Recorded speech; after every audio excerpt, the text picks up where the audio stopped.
आपकी पार्टी से लोकसभा का चुनाव स्वर्गीय राम सकल जी लड़े थे। हमेशा समाज के उत्थान के लिए प्रयास करते रहे। आंदोलन को गाजीपुर से लेकर के बॉम्बे तक अथक संघर्ष वो किए हैं और उनके जो अधूरे काम हैं उस काम को आगे बढ़ाने के लिए हम सब लोग मिलकर के उसको पूरा करेंगे। यही उनके लिए सच्ची श्रद्धांजलि है। भी वो कर रहे हैं इस मुद्दे पर, वो चुनावी मैदान में उतरने की तैयारी भी कर रहे हैं, साथ ही वो पीडीए की भी बात कर रहे हैं। इस पे आपकी क्या राय है?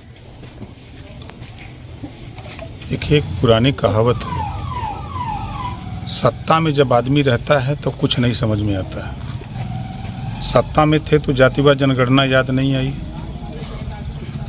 और 2017 के पहले या 2022 के पहले कभी जातिवाद जनगणना की जिक्र उनके जबान से आई? सामाजिक न्याय समिति की रिपोर्ट जो 27% आरक्षण पिछड़ों को लागू है उसको बांटने की सुध उनको आई? जिस पीडीए की बात करते हैं उसी पीडीए में नाई गोंड पाल प्रजापति बिंद केवट मल्ला राजभर चौहान आरा कर्कबंसी बंजारा बहेलिया जुल्हा दुनिया अंसारी साईं दर्जी फकीर शेख सैयद पठान, ये तो पीडीए में आते हैं ना जी। सत्ता में तो क्या इस पीडीए के विषय में कभी सोचा? याद नहीं आता है। सत्ता से बाहर होने के बाद तब लोगों को पीडीए याद आता है, डीडीए याद आता है, सारी चीज़ें याद आती हैं, उसमें चश्मे बदल जाते हैं। तो उनके पीडीए अब फेल है। उसका उदाहरण 2022 के चुनाव में आप देखिए, वो जब से अध्यक्ष बने हैं, माननीय मुलायम सिंह जी ने कहा है ना कि देश में मैं पहला नेता हूं जो अपने बेटे को सीएम बनाया, वो हमारा नहीं हुआ, चाचा का मंत्री पद से हटा के चाचा का नहीं हुआ, तो वो देश में किसी का नहीं हो सकता है। तो पीडीए का क्या होगा? अच्छा, गठबंधन का दावा चल रहा है कि जो चुनाव 5 राज्यों में होने वाला है वहाँ एनडीए गठबंधन की जबरदस्त हार हो सकती है और 2024 के लोकसभा चुनाव में भाजपा के जो सहयोगी दल हैं वो साथ भी उनका छोड़ सकते हैं। तो ऐसे में क्या लगता है, आप जो इंडिया का जो का नाम है उससे आप कितना सहमत हैं? देखिए, उस कंपनी में जितने लोग भर्ती हैं वो ईडी सीबीआई से डरने वाली कंपनी है। सबके जबान पे एक ही बात सुनने को मिलेगा कि ईडी सीबीआई चुनाव के समय हमको तो खुशी है इस बात की है कि ये जो विपक्षी एकता है वो ये साबित कर रहे हैं कि जब हम लोगों की सरकार थी ईडी सीबीआई कोई काम नहीं करती थी, एनडीए की सरकार में ईडी सीबीआई काम कर रही है। इससे विपक्षी भयभीत है कि काम न करे। हम लोग जो लूटमार एंड कंपनी के लोग हैं, हम लोग जो इस तरह की सरकार में रह करके जो कारनामा किए हैं उसी की न वो जांच करती है। तो उन लोगों की सरकार में तो वो जांच नहीं किया।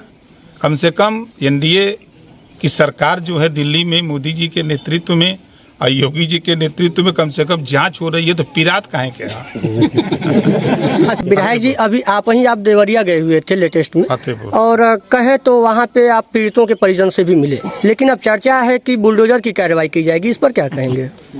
सबसे ज़्यादा चर्चा तो आप ही लोग करते हो बुलडोजर की।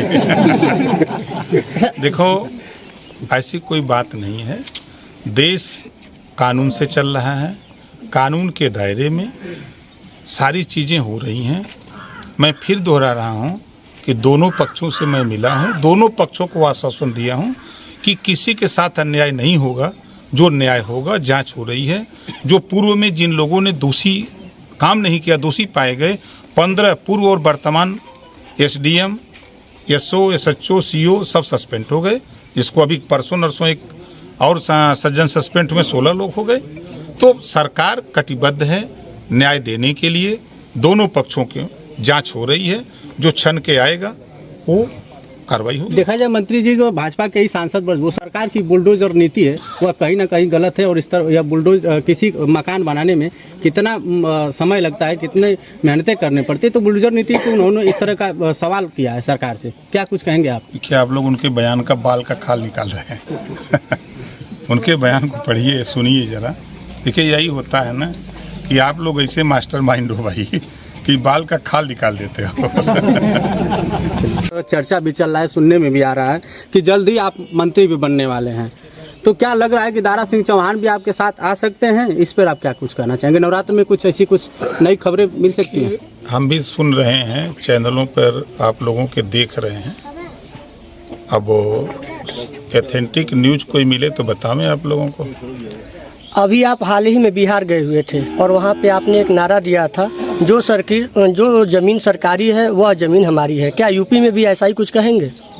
देखिए, उस नारे का उद्देश्य समझिए कि 60% बिहार में भूमिहीन लोग हैं। 100 व्यक्ति अगर 100 परिवार है तो 60 परिवार भूमिहीन है, और 100% में 4% किसान हैं, शेष मजदूर किसान हैं, भूमिहीन किसान हैं। बसने के लिए ज़मीन नहीं है, सरकारी ज़मीनों पर बड़े बड़े जमींदारों का कब्जा है।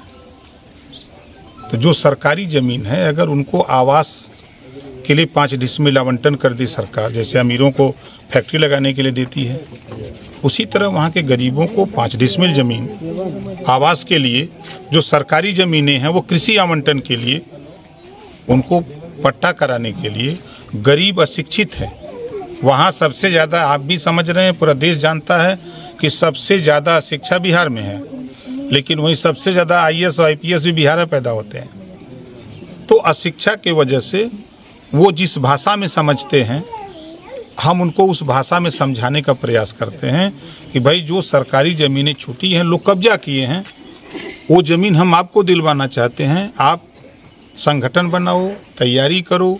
आने वाले दिनों में जब 25 का चुनाव होगा विधानसभा का, आप 10 MLA